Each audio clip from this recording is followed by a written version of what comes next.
Ok. ¿Sigo? Sí, Pablo, cuando quieras, por favor. Vale. La historia de los satélites tiene mucho que ver con estas dos imágenes que están viendo. Las bombas volantes. En la Segunda Guerra Mundial, estas bombas estuvieron a punto de destrozar prácticamente una serie de zonas, sobre todo Londres, la machacaron con estos chismes. Y esto tiene una razón de ser. Los cañones, por mucho que inventes cosas, y por muy grandes que sean, y por mucha pólvora que le pongas, tienen un alcance limitado y una capacidad limitada. Entonces, esto permitía convertir un cañón en algo que fuera muchísimo más allá y poder llegar a donde los otros no podían responder. O sea, si tienes un cañón aquí y otro aquí, uno puede disparar y el otro también. Pero si tienes uno aquí que alcance 7 veces más que el otro, yo puedo matar al enemigo y el enemigo no me puede matar a mí.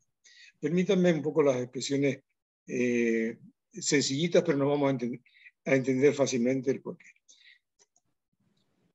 Esto supuso la creación del primer satélite que se puso en órbita en octubre del 57 por la Unión de Repúblicas Socialistas Soviéticas. ¿Y qué tiene que ver una cosa con la otra? Se lo explicaré rapidísimamente. Cuando terminó la guerra, el reparto del botín que hicieron tanto los aliados por un lado como los soviéticos por el otro, incluía también a los científicos que estaban en ese momento en Alemania, ¿no? Una parte de esos científicos fueron a parar a los Estados Unidos y otra parte fueron a la parte de la Unión Soviética. En los Estados Unidos se preocuparon bastante más por crear la bomba atómica, mientras que en Rusia trabajaron muchísimo más con esas bombas volantes. Crearon incluso industrias importantísimas para hacer bombas tan importantes como aquellas que habían tenido los alemanes, incluso más, y que fueran más gordas, más grandes y que pudieran llegar más lejos. Pero claro, por mucho que empines el cañón, por mucho que empines el sistema que vayas a enviar con la bomba, llega un momento en que no puedes alcanzar más lejos. Invitaron a Khrushchev, era presidente del Soviet en aquel momento, a visitar una de esas fábricas donde estaban creando todo ese tipo de bombas. Y la primera pregunta que hizo Khrushchev fue, ¿hasta dónde pueden llegar estas bombas? Mira, podemos llegar a cualquier rincón de Europa, excepto España y Portugal. Nos queda fuera del alcance. No hay manera de empinar más este chisme para que llegue hasta allí. Pero hasta Francia, hasta Italia, toda esa zona, podríamos llegar perfectamente. Y a Estados Unidos, ni hablar. No hay manera de hacer un salto de eso porque la curvatura de la Tierra y eso pues no nos da para más. Y hay alguna forma de llegar.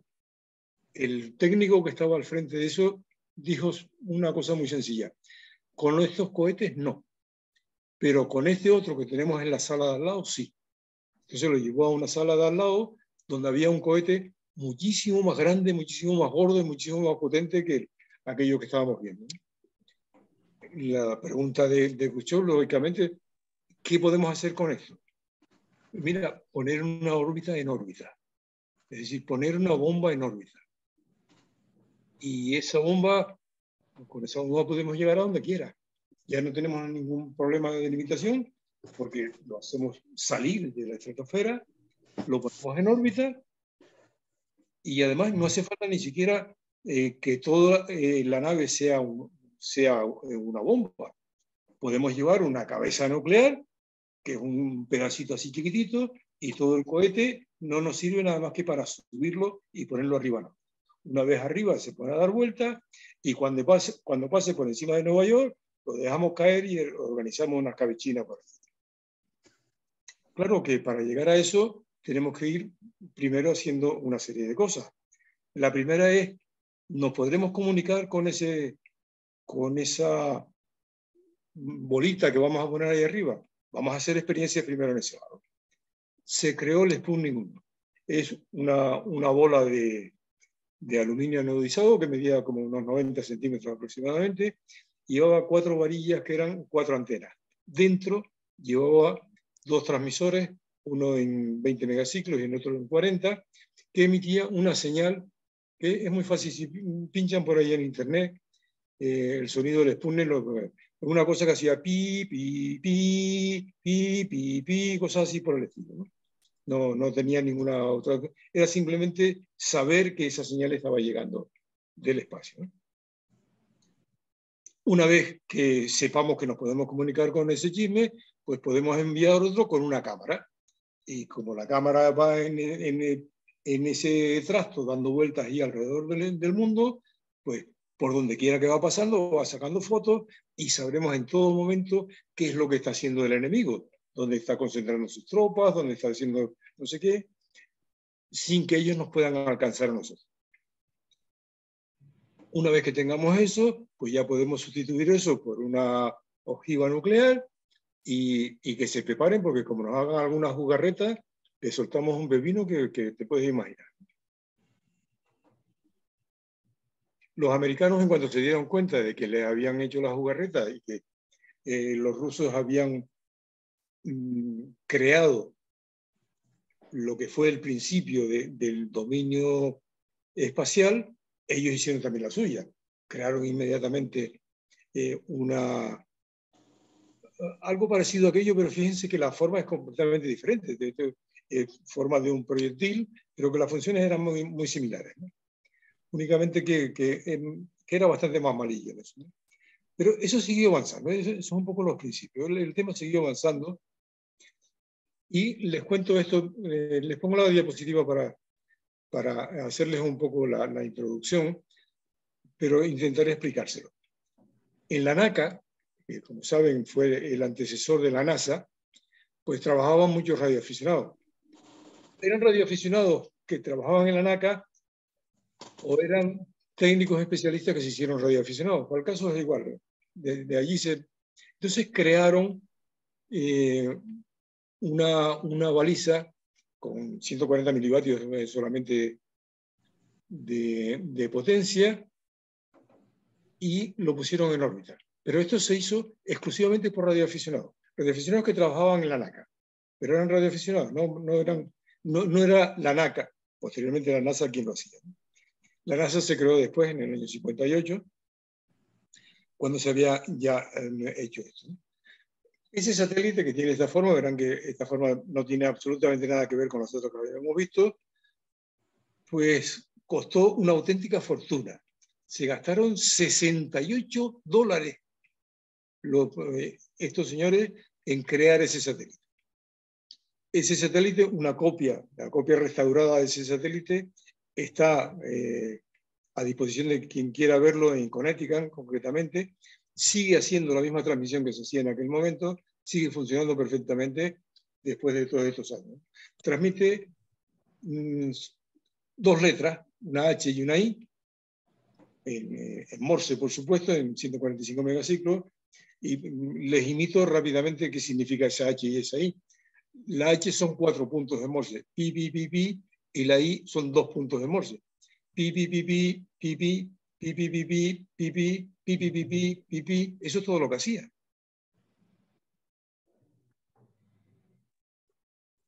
Pero hubo algo muchísimo más importante que estamos hablando. En esa época había un gobierno en la NASA, bueno, en la NACA, la que hay.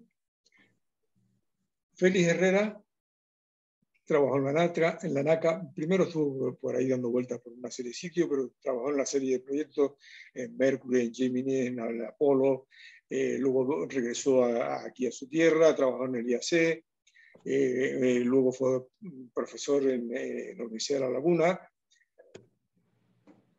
Le costó sangre, sudor y lágrimas convencer a los dirigentes de la universidad que crearan el programa de exploración del espacio. Al final lo logró en 1993. Pero en ese momento, hablar de exploración espacial era hablarle de chino al rector de turno. Lo traigo aquí por dos razones. Primero, porque él estaba en la NASA en ese momento. Él vivió todos esos acontecimientos que yo les estoy contando y algunos más que les contaré, los vivió de cerca. Vivió el soponcio que se organizó en la NASA, cuando se enteraron por la agencia TASS de que los rusos se les habían montado encima y habían llegado antes. El soponcio a continuación fue que recibieron órdenes del alto mando de Estados Unidos diciendo, oye, que el cohete nuestro tiene que estar, pero vamos, echando leche ya, sobre la marcha, tenemos que recuperar eso.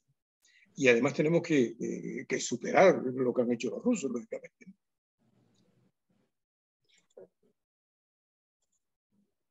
Voy a dar varios saltos. Entre ellos, estaba dando un poco los principios, pero todo eso fue evolucionando hasta que los rusos lograron poner, antes de esto, o un poco antes, un poco después, los norteamericanos también crearon una nave que no tenía absolutamente nada que ver ni con la forma ni el color, que fue un fracaso completo, costó un porrón enorme de millones de dólares y fue un fracaso. Casi no, estuvo un poco de tiempo en órbita, luego no se podía habitar porque era inhabitable, en fin, un montón de cosas. Mientras que los rusos pusieron el laboratorio espacial Mir, ahí arriba, que es la gran maravilla con la que se inicia todo este tema de las naves espaciales. No era demasiado grande, eran 4 módulos con unos paneles solares, una serie de cosas, y hacía, bueno, era un laboratorio espacial, no era militar, mentira cochina, por supuesto que era militar y tenía un montón de connotaciones militares detrás, ¿no? Pero en principio decían que no. Les estoy mezclando una serie de cosas, no se preocupen que se los voy a aclarar. Sergei Kirklev, que es este señor que está aquí junto a mí, de 30 años aproximadamente, no sé si la imagen está, bueno, creo que sí. Bueno, Sergei fue ese señor, ese cosmonauta que estaba a bordo del laboratorio espacial Mir en esa fecha que les pongo ahí, entre el 91 al 92 estuvo 312 días ahí arriba. No estuvo solo, siempre se habla de que Sergei estuvo solo, pero no es cierto. En todo momento, o en casi todo momento, en algún momento de transición puede que estuviese solo, pero había siempre otros astronautas con él, o incluso 3 habían. Pero en ese momento sucedió algo muy curioso. La URSS dejó de ser la URSS para convertirse en una serie de repúblicas independientes, entre las que estaba Ucrania. Recuerden que Ucrania siempre ha sido uno de los países más importantes, no solo de la URSS, sino también de Europa, y uno de los países más avanzados tecnológicamente hablando. Ahora están peleados con los rusos, pero ese es otro. Pero es que también se dio otra circunstancia especial en ese momento, que se crea en La Laguna el Museo de las Ciencias del Cosmos, en 1993. Fíjense cómo vamos empezando a hilvanar una cosa con la otra. La Mir, Sergei, el Museo de la Ciencia. En esta foto ven al Sergei cosmonauta a la izquierda, al Sergei que estaba a bordo de la nave en ese momento en pantalón corto, porque hacía bastante calor allí. En la derecha ven a Sergei delante de la gran antena que está en el Museo de la Ciencia. Ven a Sergei también haciendo una transmisión con el Laboratorio Espacial Mir desde el interior del Museo de la Ciencia. Los que conocen el Museo de la Ciencia se los explico rápidamente. Se invita a este señor a la inauguración del Museo de la Ciencia, él asiste, fue a través de una iniciativa que hicimos nosotros, me refiero a los radioaficionados, y una de las pequeñas sorpresas que le dimos a Sergei es que cuando llegó al museo, hizo la inauguración, le habíamos, en un rinconcito, habíamos montado una pequeña emisora, habíamos puesto una antena afuera y habíamos concertado una entrevista con el Laboratorio Espacial Mir. A Sergei le dijimos, mira, aquí tenés este medio, llama a tus compañeros en el laboratorio espacial, que están en este momento a punto de pasar por encima de Canarias, y habla un rato con ellos. La conversación se produjo, duró apenas 8 o 9 minutos aproximadamente, lo que estuvo en contacto con sus compañeros en el laboratorio. Y les voy a comentar un pequeño secreto. algunos de los reporteros que habían en ese momento allí, algunos de los periodistas, estaba Televisión Española, Radio Nacional, y entonces, en la inauguración del museo, diciendo, cuando se dieron cuenta de que Sergei estaba hablando con los habitantes de una nave espacial que en ese momento pasaba por encima de Canarias, abrieron la boca a tres palmos y hay quien dice que todavía no la han cerrado. ¿Qué? ¿Me dices tú a mí que estás abriendo con una emisorista así de este tamaño y una verga que tienen ahí con un alambre arriba y tal? Estás hablando con una nave espacial. Venga, hombre. Ahora me cuentas una de chinos. Esa no. Sí. Les cuento al final para no hacer demasiado largo esto.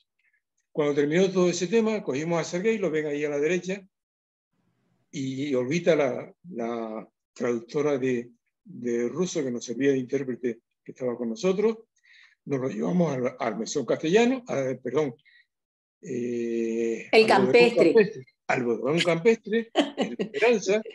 Le invitamos a una, en fin, esas cosas que se venden en el bondi con campestre, además del vinito de por allí, tal y cual. Sergei se lo pasó, se puede ustedes imaginar. Y yo sé que alguno de ustedes está poniendo cara de sorpresa a todo un cosmonauta ruso que lo traen a Medales y se lo llevan al bodegón campestre a comer carne y tomar vino. Otra trola de Pablo. Pablo, por favor, no te pases. Sí me paso.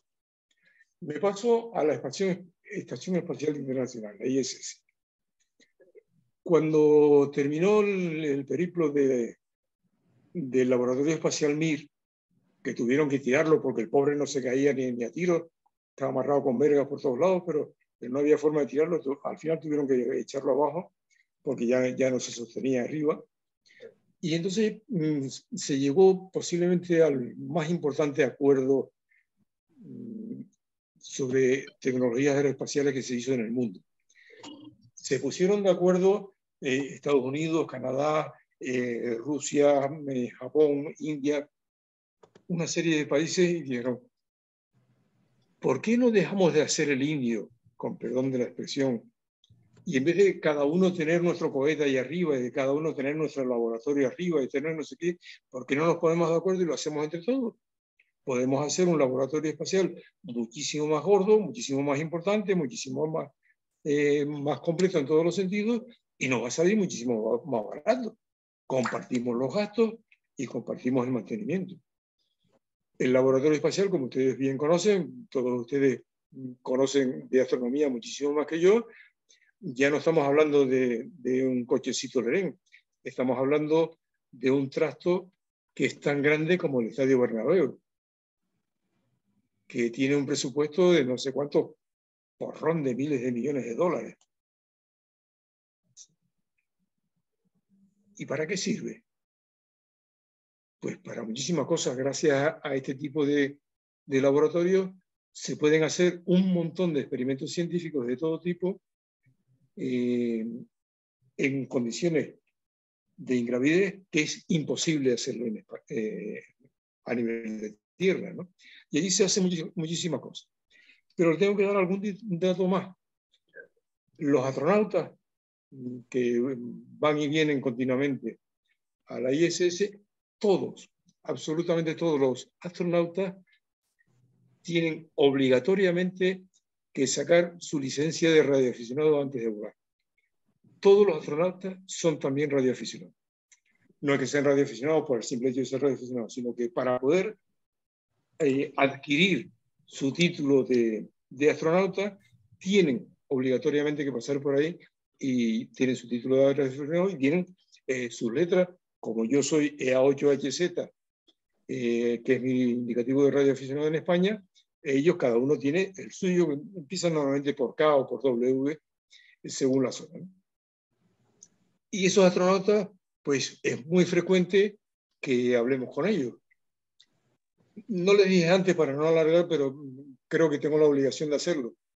Yo conocí a Sergei Krikalev cuando estaba navegando. O sea, cuando él estaba arriba a bordo de eso, en esos 312 días que estuvo ahí arriba esperando que la Unión Soviética se pusiera de acuerdo cómo lo bajaban o no. Al final tuvieron que subir con dinero, con marcos alemanes, y poner las perras para poderlo bajar, porque si no lo habría tenido más mal. Pero lo conocí porque hablé con él cuando pasaba por Canarias. Nosotros nos enteramos que él solía hablar con la familia. Él está casado y tiene un niño, ¿no? Bueno, un niño ya en este momento es un hombre. Él solía hablar por la familia con una frecuencia muy cercana a la que nosotros utilizamos en radio, ¿no? Entonces un día lo llamamos, nos pusimos de acuerdo y logramos establecer comunicación con él. Y entonces, pues cada vez que tenía ocasión y pasaba cerca de las Islas Canarias, pues nos llamaba o nosotros lo llamábamos a él y teníamos alguna pequeña conversación corta, porque el paso del satélite dura apenas 8 o 10 minutos y no podía soltar un rollo tan gordo como el que estoy soltando yo. Pero bueno, hola Sergei, ¿qué tal? ¿Cómo estás? Hablamos en inglés, dominaba bastante bien el inglés, y pues le decíamos alguna cosa, le animábamos, decía, no te preocupes, Mancho, pronto te van a bajar y tal y cual, y le contábamos alguna chorredita. Bueno, el hombre se entretenía en eso. Y le fue cogiendo tal gusto a esas conversaciones que luego no solamente hablaba con nosotros, hablaba también cuando pasaba por encima de Estados Unidos, cuando pasaba por encima de Cuba, cuando pasaba por encima de la India o de Finlandia o de Australia, o en eso, pues, donde había radioaficionados, pues él solía mantener alguna conversación con eso. Eso se trasladó posteriormente a la ISS. Sergei ha estado en varias ocasiones en la ISS con distintos cargos. Y la comunicación entre este tipo de naves espaciales y los radioaficionados es algo que lo tenemos totalmente aquí. O sea, seguimos haciéndolo con muchísima frecuencia y podemos presumir, qué demonios, ¿por qué no? Podemos presumir de tener amigos astronautas y amigos cosmonautas también. Todos saben la diferencia que hay entre cosmonauta y astronauta, ¿no? Entonces, dentro de esas personas que hemos tenido ocasión de hablar, pues tenemos a Samantha Cristoforetti. Es un encanto de criatura esta muchacha italiana. ¿Se pueden imaginar a esta mujer? Esa foto está hecha a bordo de la ISS y está manejando un pequeño equipo de televisión donde nos comentó cómo se hacía el café expreso a bordo de la ISS. O tienen a su derecha a Kate hablando con un colegio en Jaén. O he estado trabajo hablando con un colegio en Écija, concretamente. Tim Picker, que es otro fenómeno, a pesar de ser inglés, el pobre, es un encanto como persona, como divulgador, en fin, nos lo pasamos bomba con él. Normalmente las comunicaciones que hacemos con ellos suelen ser vía radio, pero a veces también las hacemos vía televisión, nos hablamos y cosas así. No quiero cansarles demasiado en este rollo porque además me van a decir que soy un presuntuoso y lo soy, no se lo digan a nadie. Muy ligeramente les voy a hablar del proyecto ARIS. Es un proyecto que se viene haciendo desde hace ya bastantes años, que consiste en seleccionar distintos colegios en distintos lugares del mundo para que los estudiantes de esos colegios, universidades, colegios mayores y demás, puedan hablar un ratito con los astronautas que pasan por encima de sus zonas en determinadas ciencias. Hay una gran experiencia en este campo y un niño, un joven, que tiene la oportunidad de hablar con un astronauta a bordo del ISS y comentarle cualquier chorrada, cualquier cosita, eso jamás se le va a olvidar. Eso lo llevará el resto de sus días y son muchísimos los alumnos que tal vez estaban pensando que no tenían muy claro qué carrera iban a seguir. Entran en la tecnología, en la ingeniería, en matemáticas, al final en técnicas de la comunicación, en técnicas aeroespaciales, en esas cosas. También quiero dejarlo aquí, me estoy pasando demasiado. ¿Y qué hay de la Luna? Me parece que lo tenemos ahí a la vuelta de la esquina. Ya estuvimos, hace muchísimos años, ya estuvimos en la Luna, nos dimos nuestros pasitos por allí.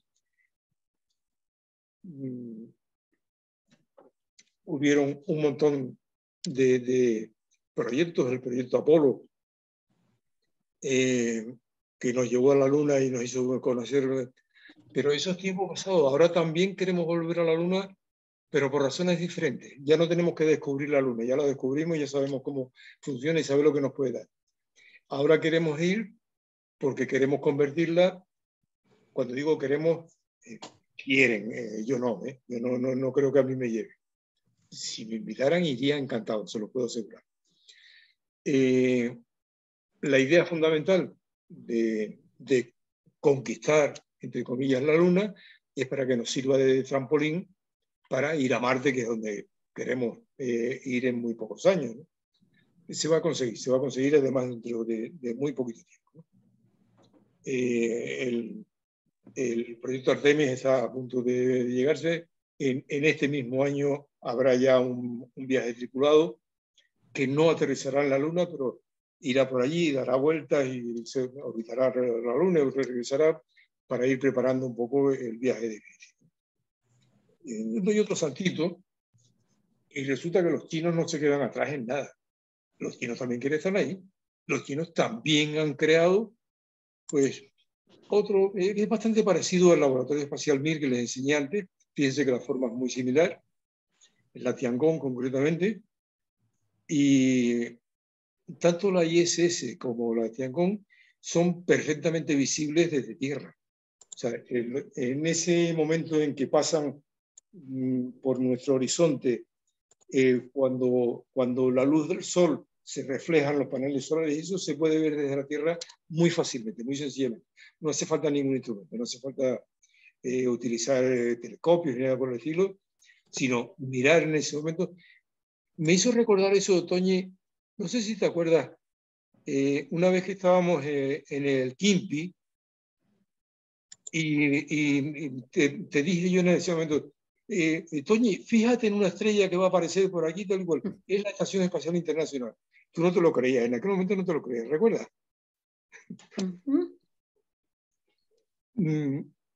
Están ahí, también están en la carrera espacial, están haciendo un montón de cosas, y también tenemos bastante, no tanto como con la NASA, pero también tenemos alguna relación con ellos desde el punto de vista radioaficionado. Entre otras cosas, los chinos, además de tener esa estación espacial, han mandado una sonda que está en la cara oculta de la Luna, en el lado oscuro de la Luna. Han mandado esta sonda que contiene una serie de equipos de transmisión que les permite recibir señales que en Tierra son mucho más difíciles de recibir, y las pueden recibir y transmitir desde allí, desde el lado oculto de la Luna. Tienen un pequeño problema, y es que la comunicación desde la Tierra con el lado oculto de la Luna es imposible. Hay una forma muy sencilla de solucionarlo, que es poniendo unos satélites llamados orbitadores, que los ponen en los lados, por llamarlo de alguna manera, en los laterales de la Luna, y entonces desde la Tierra se envía la señal a ese orbitador, y el orbitador va a la sonda. De la misma forma, desde la sonda puede ir al orbitador y del orbitador a Tierra. Con lo cual la comunicación desde ese punto de vista no es nada difícil. Y el pequeño detalle es que ese chisme también llevaba la utilización por parte de radioaficionados a nivel mundial en frecuencias nuestras, en frecuencias de 70 centímetros.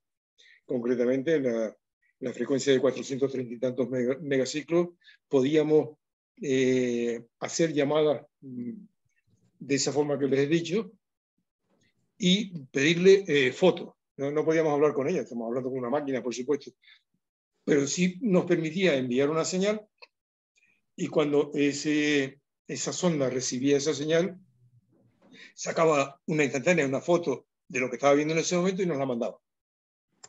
Una curiosidad. ¿Y eso para qué sirve? Bueno, otra curiosidad que les iba a contar. Este es el sistema que se utiliza con los orbitadores, ¿no? Desde la Tierra se envía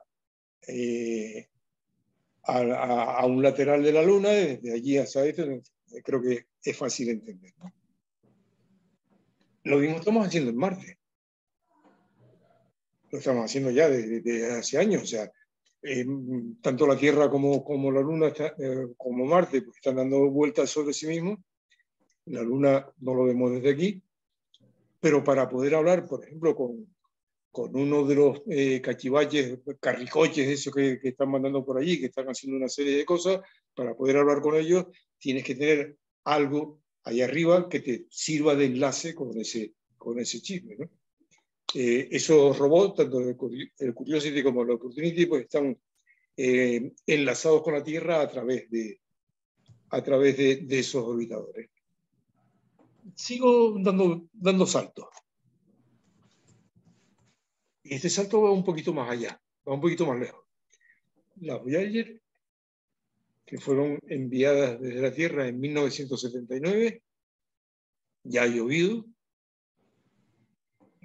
han ido recorriendo todo el sistema solar, han pasado por varios planetas, incluso algunos los han utilizado para... saben que cuando se va tan lejos necesita coger impulso. Entonces, no sé, vas a Júpiter, por ejemplo, das unas cuantas vueltas, lo impulsas y lo lanzas un poco más lejos para allá, ¿no? Son esas formas que ustedes conocen. Todos ustedes conocen el mundo de la astronomía y saben perfectamente de qué les estoy hablando. Pero quería contarles alguna curiosidad en relación con eso. Desde la red de espacio profundo, la DS que está alrededor del mundo, una de ellas lo tenemos en Madrid, en Robledo de Chavela concretamente, se está en contacto diariamente con estas naves, ¿no?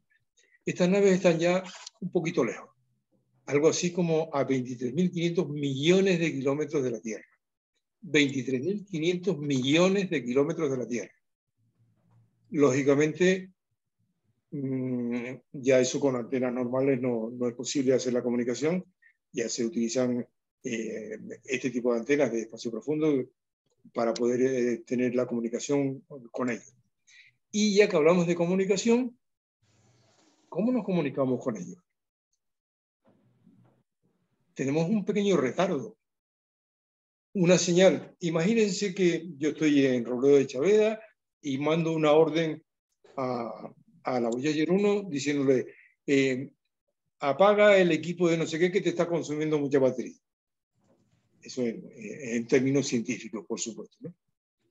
Esa orden tarda más de 20 horas en llegar a la Voyager. Más de 20 horas en llegar allí. La recibe, desconecta el interruptor correspondiente y transmite un ACK. Dice, he cumplido tu orden. Otras 20 horas de regreso. Dentro de 2 días sabemos que se ha cumplido esa orden.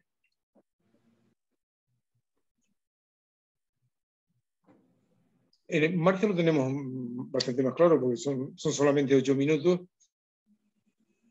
Y bueno, 8 minutos de ida, 8 minutos de... podemos hablar con ellos con un pequeño retardo, pero no tanto. Pero y si damos otro saltito. Si nos vamos hasta Alfa Centauro, por ejemplo, que está a casi 4,5 millones, años luz, más de 40 billones de kilómetros de distancia, si enviáramos una señal a alguno de los planetas que están alrededor de Alfa Centauri, esa señal tardaría 4 años y medio en llegar, yendo a la velocidad de la luz, a 300.000 kilómetros por segundo. Imagínense, por imaginar de forma imaginativa y con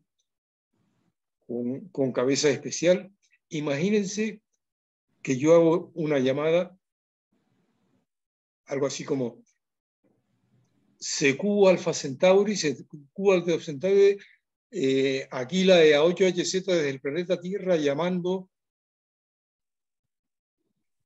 Eso es posible, la señal va a viajar y va a tardar 4 años y medio en llegar allí. Imagínense también por imaginar que hay alguien allí que escucha esa llamada y que contesta.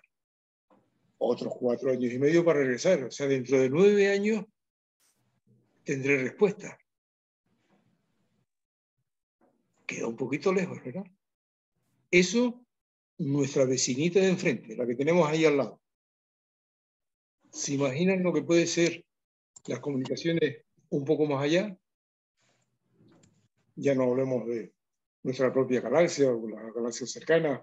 Cuando hablas de cientos de miles de millones de años luz, ¿nos podremos comunicar con ellos? Tal vez sí. Nosotros no vamos a tener tiempo de hacerlo, pero tal vez los que vengan detrás de nosotros puedan conseguir otra manera de hacerlo. De momento, no quiero pasarme.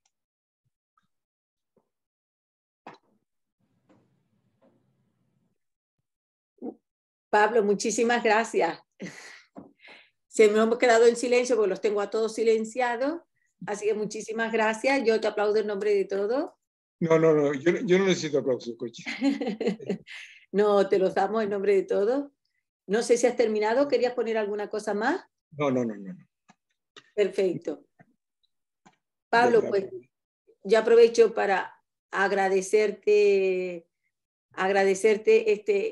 esta síntesis tan intensa que has podido hacer de la historia de lo que son los satélites espaciales, para no adentrar más, pero hay con muchas de las anécdotas que también tú has vivido.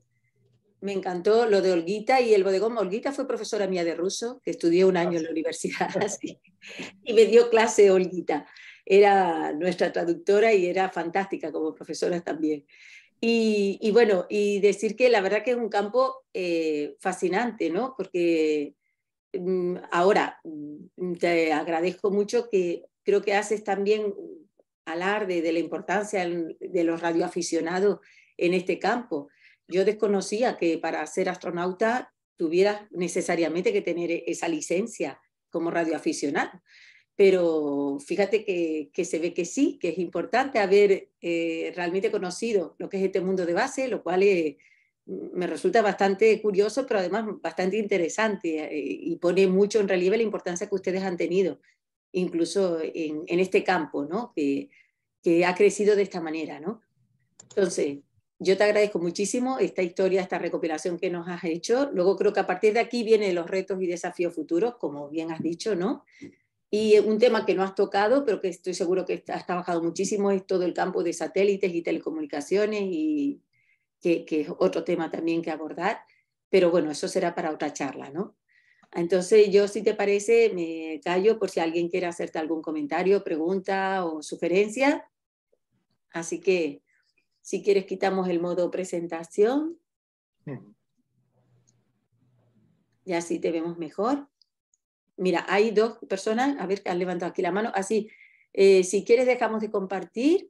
Sí. Si puede, mira, aquí tenemos a Ángel y Enrique. Ángel, ¿quieres empezar? Sí, no sé si se me oye. Sí, perfecto, Ángel, cuando quiera. Vale. Darle las gracias a Pablo porque la presentación ha sido maravillosa. Nosotros tenemos mucha relación con el tema de la radioafición, por el tema de la montaña y demás. De hecho, el mes que viene, incluso una de las cosas que valoramos es precisamente sacarnos el título de radioaficionado. Y habíamos estado mirando esas conexiones con la ISS en la frecuencia, en la 145.800, creo que es la que figura en las páginas web y demás, y es por preguntarle, ¿hay un procedimiento para pedir ese permiso o simplemente ellos van con emisora abierta y en un momento dado, identificándote como radioaficionado, puedes establecer la comunicación con ellos? La segunda parte se puede hacer, pero es muy esporádica. O sea, hay que pensar que esta gente ahí arriba tiene muchísimo trabajo, muchísimas metales y no puede estar perdiendo tiempo en charlar con nosotros, ¿no? Por eso se ha creado el proyecto ARIS, porque es una forma de programar eso, ¿no? Entonces, cualquier colegio de cualquier rincón del mundo puede solicitar ese permiso entrando en las páginas de web, escribir ARIS con 2S, tienes toda la información. Ahora, precisamente en este momento, ellos hacen 2 convocatorias al año para que se apunte, para que la gente haga la solicitud. En este momento está abierta la solicitud y es simplemente entrar en eso, ver los requisitos que piden y a partir de ahí lo difícil es encontrar el hueco. te puedes imaginar que hay centenares de colegios en todo el mundo, en todos los rincones, que quieren hablar con ellos y no tienen tiempo. Suelen hacer comunicaciones 2 o 3 veces al mes, ¿no? Siempre están dirigidos por un radioaficionado, la comunicación para hacer todo esto, pero y se suele hacer en un colegio concreto, abierto, con todos los alumnos, con cientos de alumnos allí en esto. Se selecciona un grupito, un pequeño grupo de 10, 12 alumnos para que hagan las preguntas correspondientes. Entonces el astronauta contesta, en fin, se establece el diálogo y todo eso.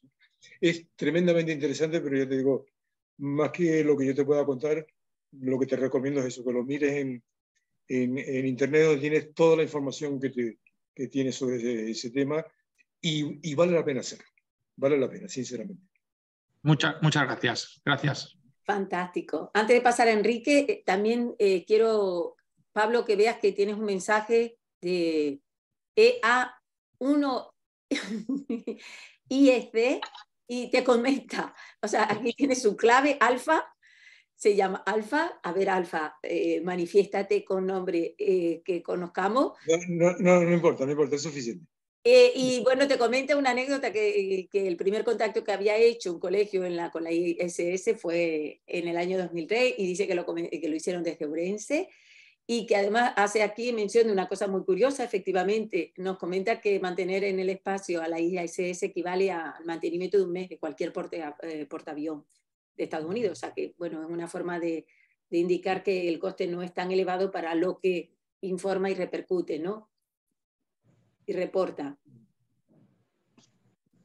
Muy bien. Muchas gracias. No tengo tu indicativo completo. Sé que eres un A1 de Ourense, pero no tengo el resto de datos.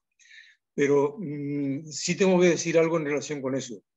Galicia es pionera en todos estos temas en España. Los contactos más importantes que se empezaron a hacer con todos estos temas procedían más de Galicia que de ningún otro sitio.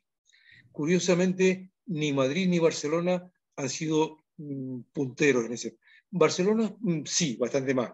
Madrid casi no entra. ¿Y razones? Bueno, por alguna razón que en particular. Nunca lo he sabido. Nunca lo he sabido, pero ya te digo, hay muchísima actividad en muchísimos sitios. Bueno, concretamente en el tema de ayudas, por llamarlo de alguna manera, en el tema de los satélites. La Universidad de Santiago de Compostela está colaborando en ese tema y han lanzado satélites, han hecho un montón de cosas. En otros, no sé, en sitios como Jaén, que lo he nombrado ya, hay una participación tremenda en esto. En Valencia, en Barcelona también ha hecho bastantes cosas.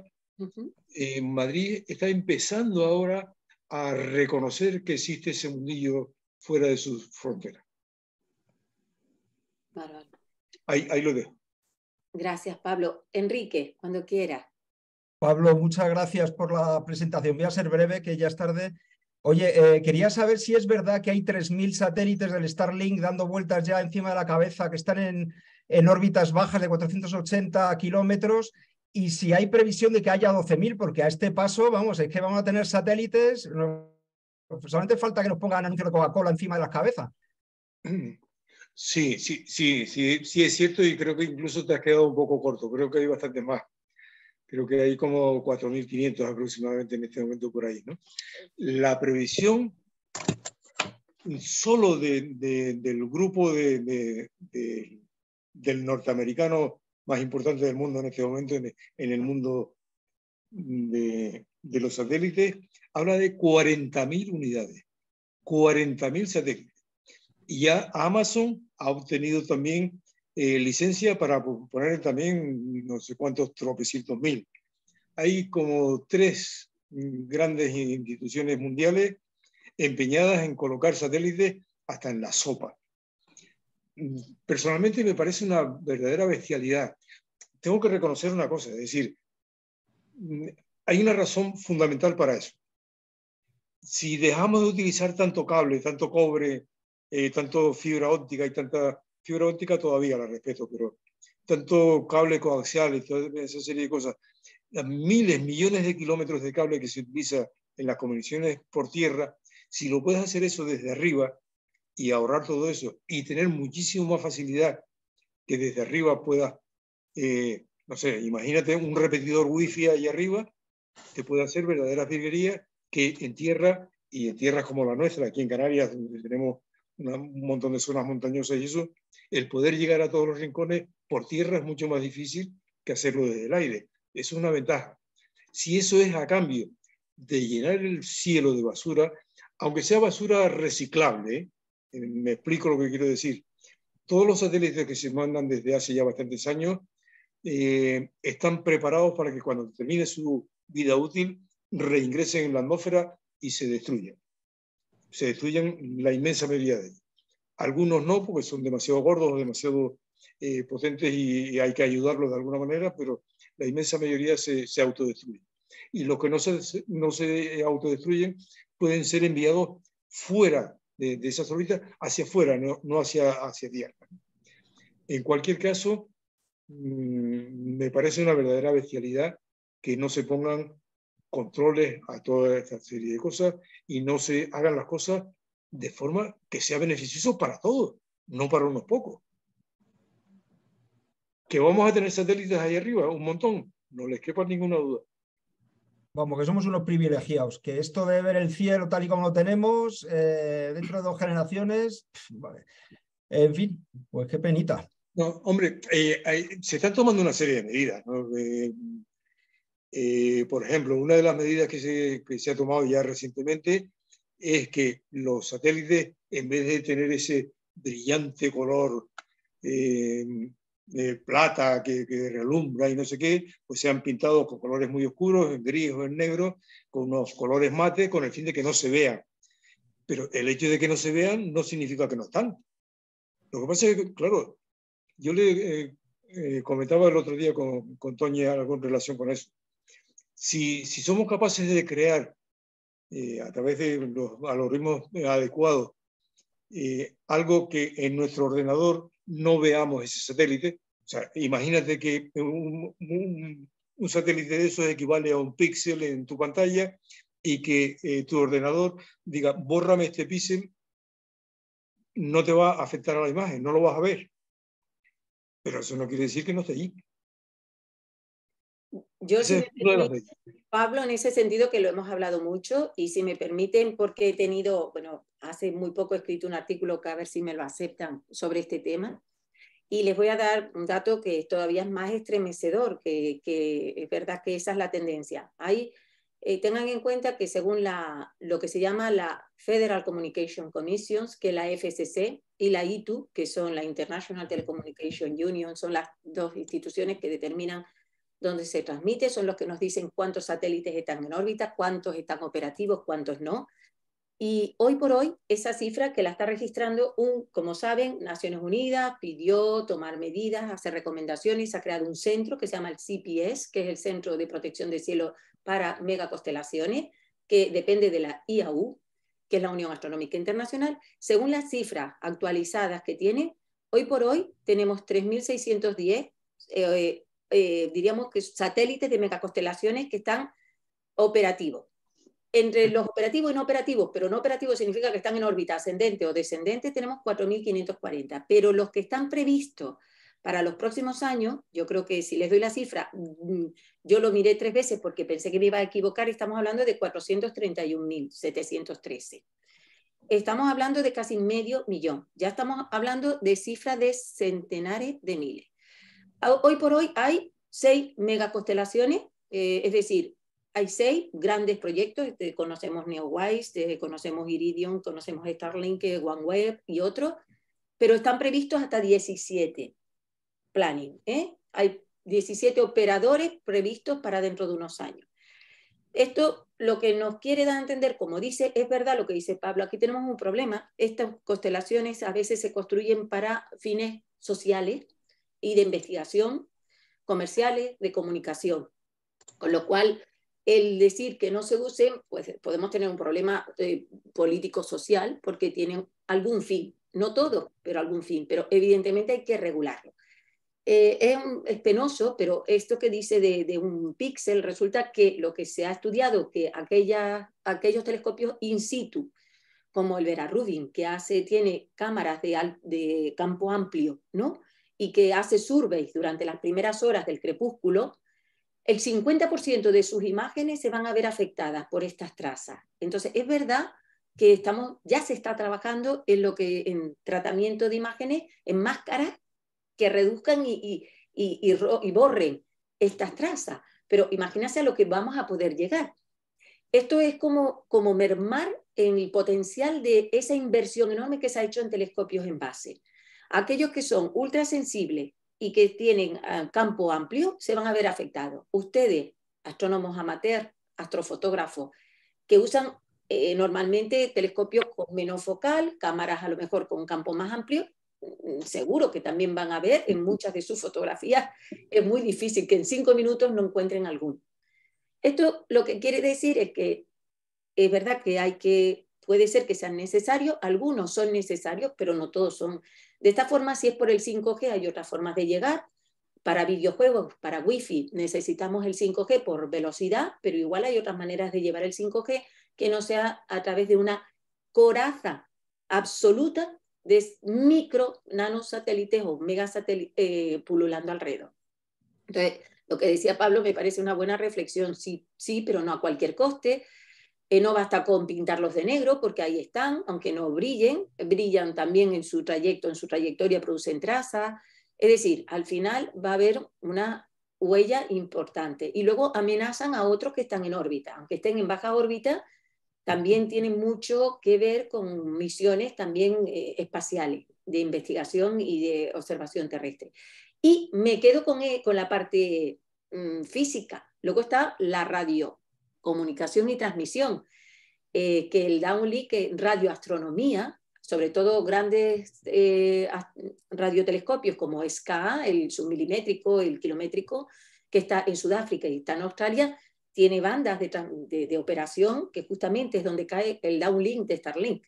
Es decir, que tenemos que la banda 5G, la banda del downlink y otras muchas caen justo en frecuencias importantísimas para estudio de objetos astronómicos. Es decir, que también la transmisión radio viola las zonas de radiofrecuencia tranquila. Es como poner un LED blanco que echa luz, pues viola los principios de no contaminación. Entonces ya les digo que hay un doble problema, uno físico, visual, y otro es de radiocomunicación, que también los megaconstelaciones afectan a radioastronomía. Entonces, es un problema gordo, ¿eh? Y aquí, hasta la industria, hay mucho trabajo que hacer. Ángel, ¿tú querías decir algo más? Añadiendo a lo que tú estás comentando, y pocas veces lo hemos comentado, pero que también está ahí, está el síndrome Kessler, que es el de un accidente entre primeros satélites y que luego, al generarse proyectil a esos kilómetros por segundo, al final se podrían llegar a destruir absolutamente todos los satélites, las megaconstelaciones y de verdad los satélites que son necesarios para la vida, ¿no? Y los satélites de predicción meteorológica, los satélites de comunicaciones. Entonces, ese dato del síndrome de Kessler, además también deberíamos difundirlo en la medida de lo posible en actividades nuestras y en charlas y demás, porque es suficientemente importante. Cuantos más haya, la probabilidad de que suceda aumenta, pero además de manera exponencial. Cierto, Ángel, pues gracias. Sí, eso lo que decíamos, que también amenaza a otros que son de observación terrestre, de vigilancia y de control, que ponen también en peligro observaciones de gran relevancia. Pues sí que son puntualizaciones que nos sirven para en nuestras charlas, en nuestros discursos, poner, ¿no?, hincapié de que tiene sus pros y sus contras y hay que visualizarlo. Álvaro, creo que has levantado la mano, Álvaro. Sí, ¿se oye? Sí, no se te ve, pero te oímos. Es que no tengo cámara, ni el ordenador, ni nada, perdona por Vale, ese no te detalle. preocupes, se te oye perfectamente, Álvaro. Nada, una cosa que también quería comentar, añadiendo a lo que has comentado sobre lo de pintarlos de negro y demás.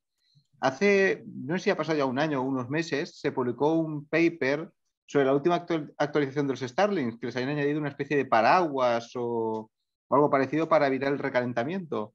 pues tampoco ha dado resultado, por lo visto. Entonces nos estamos dando cuenta de que por mucho que le estén dando vueltas, seguimos con el mismo problema, con que no consiguen bajar a la magnitud que está pidiendo bueno, subir, al contrario, es decir, que sean más oscuros, pero que no están cumpliendo en ningún caso.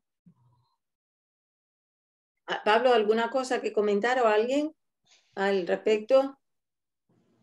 No, la verdad que es un problema. En eso sí coincido totalmente contigo. Es un problema que hay que buscarle soluciones y son mega problemas que hay que buscar mega soluciones. Problemitas sencillos no tenemos, eso está completamente claro.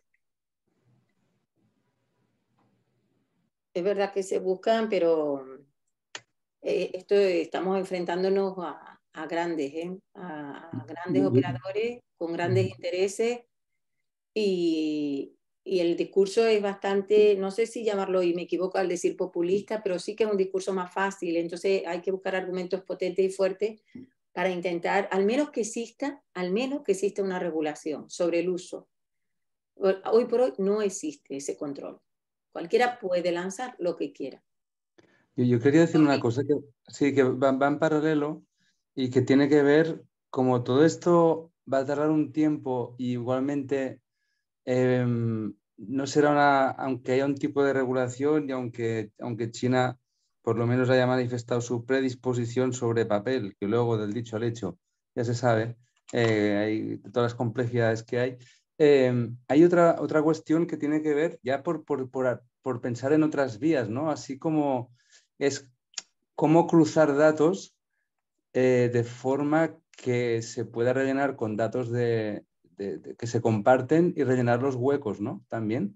Quiero decir, yo pienso en cómo se debió revelar la foto de Sagitario A desde el LHT, el Event Horizon Telescope, y eso llevado a otro tipo de señales en distintas frecuencias, eso es compartir porque por falta de datos no será.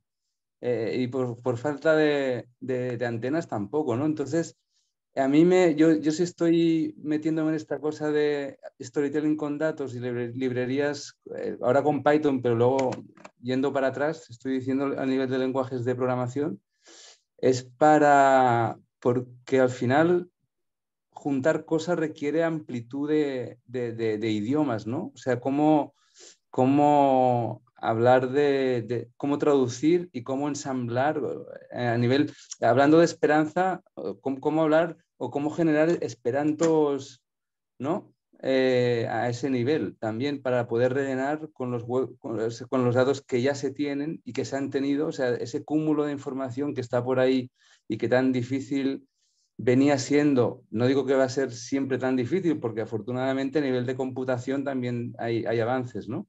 Pero solo por pensar en, mientras todo esto pasa, ¿qué, no? Porque va a ser difícil eso, o sea, pelearla ahí va a dar su resultado seguro, pero el camino que se ve no es sencillo. Entonces, ¿cómo buscar también andamiajes para tener más puntos de apoyo, ¿no? Mientras se avanza por un lado, cuando se estanca el camino o parece que se ralentiza, que se pueda avanzar también por otro, que seguro que va a hacer falta, ¿no?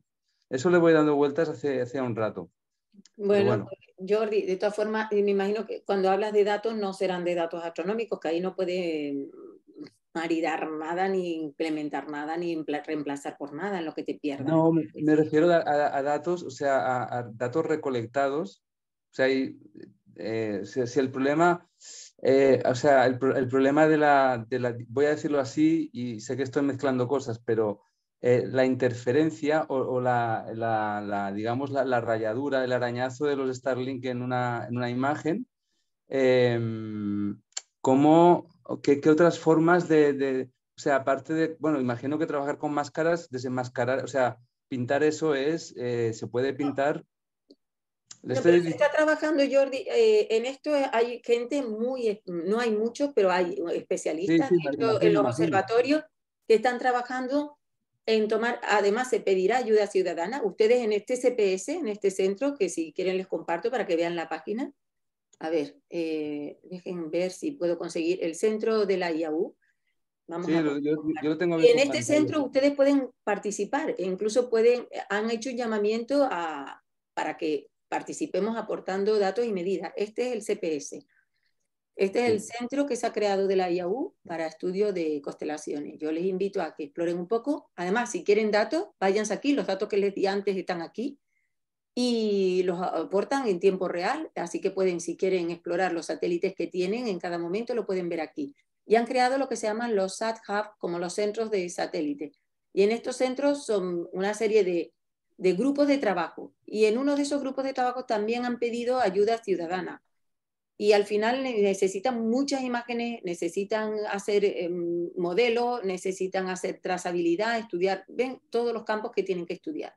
Y es verdad que van a necesitar muchas observaciones, muchos análisis, muchas comparaciones para hacer esas mismas máscaras, ¿no? Esto no es una cosa nada sencilla, ¿eh? Hay que hacer muchos modelos y bueno, esto supone un trabajo extraordinario para la comunidad astrofísica. Y esto, bueno, aquí ven, aquí tienen mucha información sobre cómo se creó.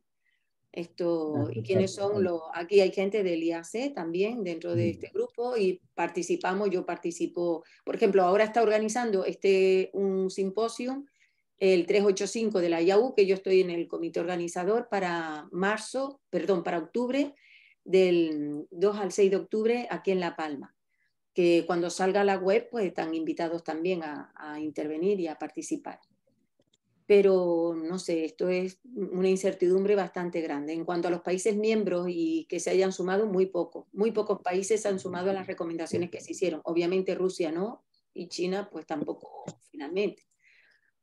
Y hay otros que no, y dudo que lo hagan, que vayan a hacerlo. Pero en fin, es un problema bastante gordo con el que nos vamos a enfrentar. Y creo que a ustedes también les va a afectar, o sea, a ustedes, a nosotros, en astroturismo, que son esas horas en las que estamos trabajando, del crepúsculo a medianoche, que es cuando en el horizonte, donde vamos a tener sobre todo más trazas, y aquellos que les guste la fotografía, que usen más larga exposición, tanto aficionada como más profesional, también los van a ver. Puede resultar curioso, pero realmente es nefasto en la imagen, ¿no? Aquí tenemos José Antonio.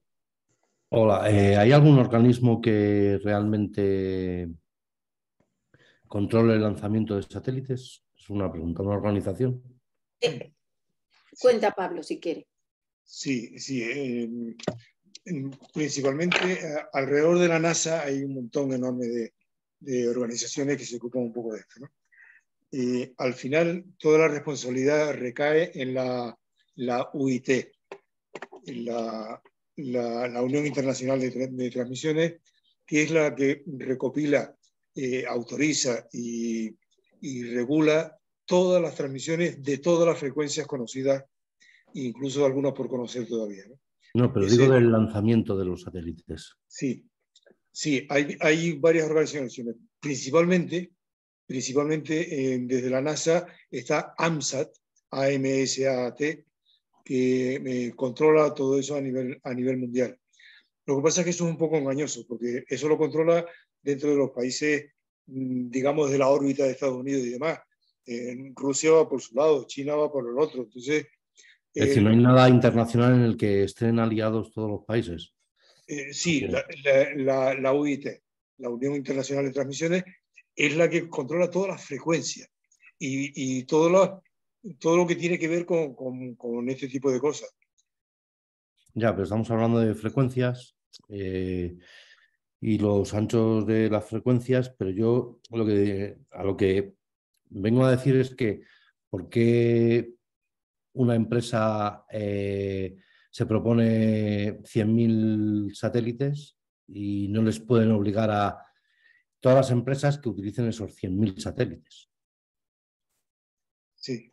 Para no juntarnos con 400.000. El problema es justo ese el que estás contando, y si me permite, en la actualidad, en cuanto al lanzamiento, UNOSA de COPUOS. COPUOS es el Comité de Naciones Unidas para el Uso Pacífico del Espacio Exterior. Y dentro de COPUOS hay una entidad que se llama UNOSA, que realmente es la Oficina de Asuntos Exteriores, del Espacio Exterior. UNOSA de COPUOS de Naciones Unidas es como es decir, COPUOS es la Comisión para el Uso Pacífico del Espacio Exterior, y luego hay una subcomisión que se llama UNOSA, que es la que se encarga de asuntos del exterior, en general, esta parte espacial. De hecho, su presidente vino al encuentro Starlight, de los que estuvieron en La Palma, estuvo su presidente de COPUOS, estuvo visitándonos y dio una charla en el encuentro Starlight del año pasado, en octubre. Esta comisión de Naciones Unidas es la que puede regular el uso de ese espacio exterior. Es decir, la entidad intelectual, Pablo está hablando más bien de esas organizaciones que se encargan de esos lanzamientos, ¿no? Responsables. Pero en cuanto a la regulación de ese uso y ese lanzamiento, es Naciones Unidas la que tiene que poner orden. Entonces, lo que se ha hecho es, Naciones Unidas ha pedido ayuda a expertos para ver cómo y qué amenazas hay y cómo se podría regular. Y luego el centro del que yo les hablé antes, el CPS, realmente es un centro más bien para aportar soluciones, ideas y problemas para que Naciones Unidas luego regule. Entonces, aquí esto es bastante complicado. Por un lado están los científicos y los tecnólogos que tienen que explicar cuáles son las amenazas que tenemos y los problemas, y luego Naciones Unidas que establezca con los países miembros normativas internacionales. Pero va a ser complicado porque en medio está toda la industria que fabrica, que tiene sus intereses. Y en medio está también la sociedad que tendrá sus intereses, la sociedad civil. En medio está la comunidad astrofísica, investigadora, que tiene sus propios intereses. Entonces, estas entidades van a tener que consensuar y buscar soluciones entre todos. El primer paso es, como les dije, hacer esas recomendaciones y que las aprueben los países miembros. Son escasos los países miembros que se han adherido. Hay que seguir intentándolo, evidentemente, pero hay muchos intereses detrás, en comunicaciones, en defensa y en otros temas. Por eso va a ser bastante complejo. Pero el cielo corre peligro en este sentido. No existe, cada vez hay más expertos en regulación espacial, pero tenemos que lidiar con todos estos monstruos. Monstruos en el sentido de gigantes, ¿no? Ya, sí, yo lo que decía es que si Starlink va a lanzar 100 y pico mil, pues que me parece que la siguiente empresa es Iridium, no sé si estoy equivocado, pues que obliguen a pagar a Starlink y utilice los satélites que han mandado a Starlink, no que Iridium o quien sea mande otros 100 y pico mil satélites, de a lo que me refiero. Pues ya hay 6 operadores, te puedes imaginar, y 17 que están previstos, cada uno con sus propios intereses. Ya. Vale. Ese es el panorama que tenemos. Esto de reusar y reutilizar, pues ojalá, ya que se han lanzado, como dices tú, que dicen esos 4.000, no nos pongan más, pero no es la realidad. Ya, pero es que la reutilización que ha explicado el compañero, pues el que adentre a la atmósfera y se destruya no es una reutilización, es una destrucción al final, no es un reciclaje. Bueno, pues nada, muchas gracias. Gracias, José. Venga. Ángel, ¿tú levantaste desde antes? Sí, un comentario, sí, porque ahora que hablabas del embajador, ¿no? Cuando estuvo en La Palma, en sí. esa intervención precisamente, y luego allí no nos dio tampoco lugar a comentarlo, pero a mí fíjate que la sensación que nos dio a varias personas que estábamos allí sentadas juntas y tal, como que encima estaban defendiendo esta masificación y esta megaconstelación. En esa intervención dio esa sensación que luego lo hablamos con Rafael Rebolo cuando estuvimos en el día que estuvimos en el Roque de los Muchachos, y él defendía justo lo contrario, ¿no? Que, oye, que había que hacer un análisis de cuáles eran las necesidades reales que se necesitan. 20.000 los ponemos en órbita. Se necesitan 400.000, que estamos diciendo 431.000 ahora. Pues me parecen barbaridades. Y encima, como no hay legislación, pues oye, es cuestión de dinero. Vendrá otra persona con dinero y lanzará otros 100.000 o otros 200.000. ¿Y qué se puede hacer contra eso? Pues según está el planteamiento ahora mismo, no se puede hacer nada. Eso es lo que yo interpreto. No sé si es así.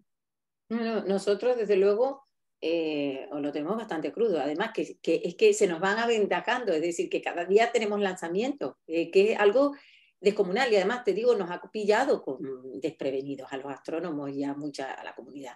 Entonces ahora se trata de intentar paliar ese daño que ya se ha hecho y ahora intentar ver cómo podemos regular el futuro, pero es que va muy rápido, entonces hasta llegar a un consenso mientras se siguen lanzando. Entonces realmente es un problema bastante importante. Recuerdo las primeras charlas que hemos hablado de todo esto, que creo recordar que Starlink hablábamos de 40, 50.000 satélites. Sí. O sea, fíjate, pero que eso es. Y tampoco hace tanto, un año que hablábamos de eso aproximadamente. Sí, ahora hay 5.000, pero te digo que están previstos como en torno a 60.000 los próximos años y como decía, y previstos para los siguientes en un futuro, estamos hablando de cientos de miles de satélites. Sí, la previsión en un año, que es un poquillo esa velocidad que tú te refieres de que vamos como por detrás, hace un año hablábamos de 40, 50.000 y ahora estás hablando de 431.000, 100 veces más. Pues vamos apañados. Sí. Da un poco de todo. Yo quería decir una cosa ahí, que es que a mí me falta información para calibrar si 400.000 son los que se necesitan, son muchos o son pocos. Quiero decir, digo la burrada expresamente para provocar un poco, pero porque me falta información a nivel de... hay que ver qué sentido puede tener a nivel, no de obsolescencia, sino la obsolescencia no depende solo del uso de, sino que aquí pueden freírse como palomitas los satélites si tenemos una actividad a nivel de plasma y de eyección de plasma que te fastidia constelaciones enteras. A lo mejor esto, yo no lo sé, ¿eh? Digo por ideas que me vienen a veces a la cabeza y luego se puede mirar, estaba mirando ahora qué pasa con el ciclo de actividad solar y qué se nos viene también. Digo porque igual hay sentidos que a mí me falta información como para saber, evidentemente que falta regulación es un hecho y que hay un desborde que no puede ser como tal, es evidente. Y lo que me gustaría saber para ajustar bien eso a nivel de cálculo a muy futuro, es decir, a décadas vistas, es decir, ¿qué sentido puede llegar a tener? Yo a veces pienso eso como estamos generando algo así como una cota de malla. Digo, ¿para qué podría servir? Podría servir para algo. Es decir, ya intentando pensar... Pero eso está, pero perdona, Jordi, que no hace falta, que eso está escrito. O sea, el uso que le quiere dar... Pero yo no tengo, por eso lo estoy pidiendo no, indirectamente. podemos pasar información porque hay mucho sobre esto. De hecho, estos operadores, bueno, de hecho les puedo remitir una página web que pueden, ahí vienen todos los, desde 1957, todos los satélites espaciales, enviados al espacio, tanto desde la NASA, de la ESA, como para todos estos de satélite y en los usos y los fines. Estos últimos son sobre todo temas de telecomunicación, de observación terrestre y comunicación, 5G, llevarlo a todo, por ejemplo, entre otras cosas. Entonces, muchos de estos tienen fines, algunas veces son fines buenos, pero la cuestión es que no te digo que el fin de todos sean malos. La necesidad de todos tampoco está clara. La necesidad de por qué 10, 20 o 400 no está clara. Yo no la tengo. Igual ellos la tienen, yo no la tengo. Más cubrirán el planeta, más cubren en 5G y en transmisión. O sea, esto es como la cuenta de la lechera, tan simple y directa. Pero a lo que vamos ya no es en esto, sino en el daño y el perjuicio que supone. La astronomía profesional está claro, y cuando hablamos de radioastronomía hablamos de muchas más. Por ejemplo, la vigilancia. Otros proyectos que no mencioné muy dañados va a ser el tema de los HAPI, de los NEO, de todos los objetos extremadamente peligrosos. Esta investigación se va a ver muy mermada con los megaconstelaciones. Este es uno de los campos. Ya no solo hablo de cosmología, hablo de protección y preservación del planeta. Este es otro de los temas que también es controvertido. Entonces, por eso te digo que hay que pesar los pros y contras y hay que llegar a un consenso indudablemente, ¿no? Y como te digo, en realidad los números de satélites están a decenas, cada uno con lo suyo. OneWeb, SpaceX, Amazon, Kuiper, Telesat. Cada operador tiene su secuencia, con sus funciones, con sus inclinaciones, con altitudes diferentes que van entre 300, a lo mejor a 1.300 o 1.400, o casi 3.000, que es baja órbita hasta la tercera parte del diámetro del radio terrestre. Y bueno, vamos a tener una coraza. Yo no controlo, o sea, vamos a ver, no es mi especialidad, ni es que controlo muy bien, pero sé que esa es la función que quieren tener. Pero claro, si lanzas una lavadora, un coche al espacio, tampoco sé muy bien para qué sirve. Y lo han hecho. Pablo. No, solo una puntualización. Todos estamos convencidos de que es una verdadera bestialidad todo eso, ¿no? Pero hay que pensar también, sin que esto sirva en todo lo contrario, de que los satélites tienen una vida muy corta ahí arriba, una vida útil corta. Eso quiere decir que si tienen una vida media de 5 años, 400.000, ¿en qué tiempo? Porque a lo mejor todos los que se lanzan ahora dentro de 5 años ya no están. Entonces, puede ser la cifra final de la que estamos hablando y no la cifra inmediata, ¿no?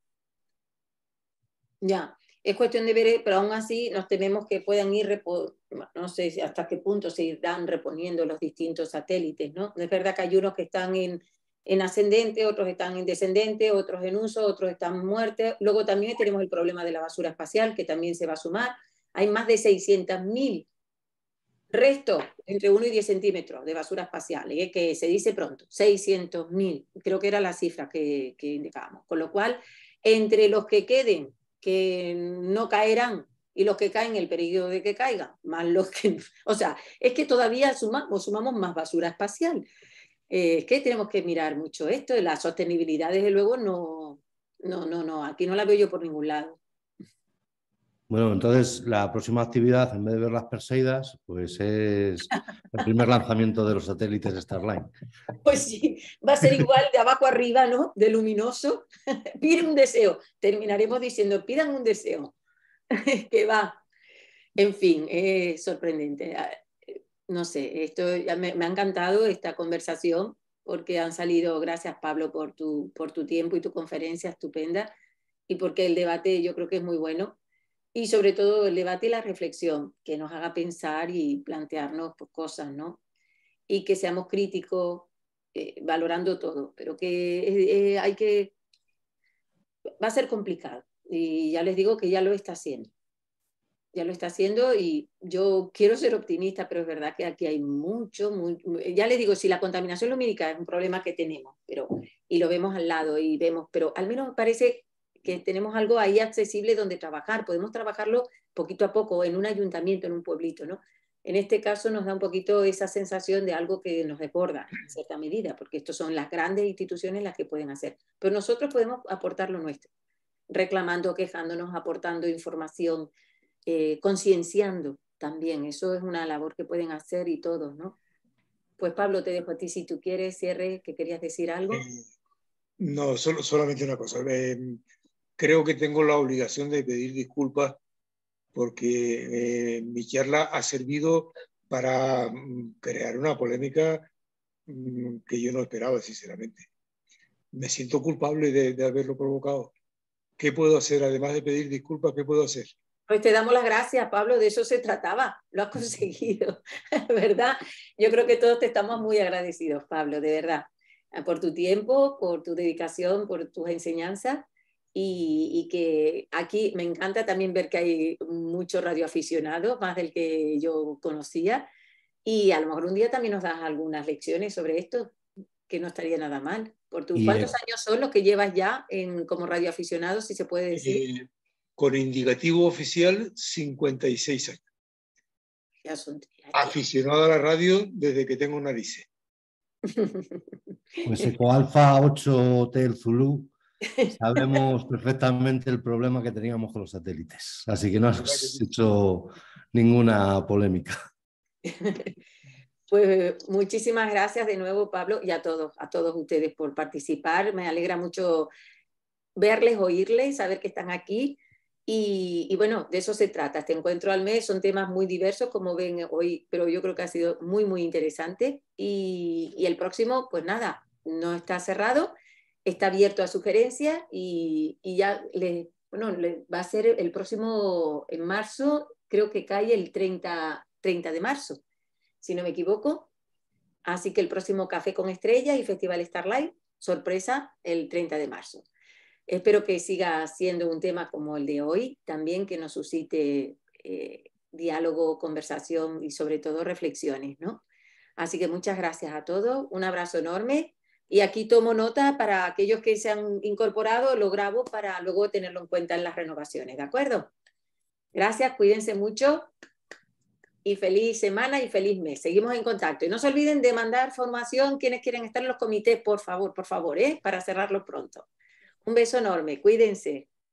¿Sí? Conchi te envía un beso grande. Dale un besazo de mi parte también. Oye, que hemos quedado en, dile, no un café, hemos cambiado el café por una jarra de cerveza, ni caña, jarra. Díselo. Te está escuchando. Que quedamos pronto, que tengo muchas ganas de darle un abrazo. Cuídense. Un besito enorme a todos. Chao.